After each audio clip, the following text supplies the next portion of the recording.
एक लड़का था जिसके हाथों की जगह कैंची थी। उसके लिए खाना खाना भी बहुत मुश्किल था और अक्सर वो अनजाने में अपने ही चेहरे पर चोट पहुंचा लेता था। उसके पिता इन कैंची वाले हाथों को असली हाथों से बदलना चाहते थे, लेकिन काम के बोझ तले अचानक उनकी मृत्यु हो गई और उनके बनाए हुए हाथ भी टूट गए। वो बस एक बार अपने पिता का चेहरा छूना चाहता था, लेकिन जैसे ही उसने छुआ, खून का एक धब्बा लग गया। इसके बाद वो महल में अकेला रहने लगा।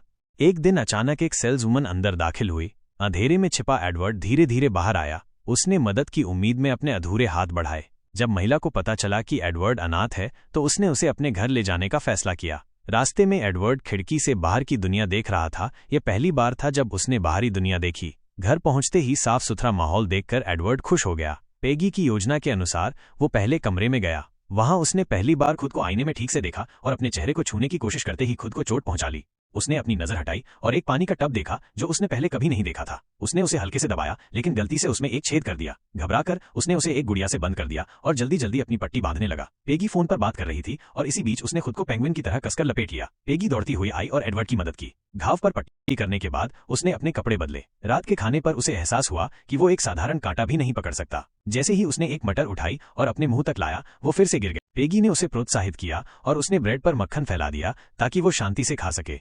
अगले दिन वो बाहर गया। उसने देखा कोई पत्तियां काट रहा है और उसने उसकी नकल की और एक सुंदर डायनासोर बना दिया। जब पेगी के पति ने ये देखा तो उन्हें ये अद्भुत लगा और उन्होंने एडवर्ड को अपने परिवार के लिए बाल काटने के लिए कहा। बाद में उसके बेटे ने एडवर्ड को कैंची धोने में मदद की। पेगी ने अपने बगीचे में एक पार्टी रखी जहां मेहमानों ने एक एक करके सबसे हाथ मिलाया, लेकिन वे एडवर्ड के पास रुक गए। तब एडवर्ड ने खुद अपने अनोखे हाथों से मांस भूनना शुरू कर दिया। तभी एक बूढ़ा आदमी आया। उसने बताया कि युद्ध में उसे छर्रे लगे थे और तब से वो कुछ भी महसूस नहीं कर सकता। इसी बीच पेगी ने उसे आइसक्रीम खिलाई और एक एक करके सभी महिलाओं ने उसे कुछ न कुछ खिलाना शुरू कर दिया। और उसी क्षण एडवर्ड को पेगी के लिए प्यार का पहला अनुभव हुआ।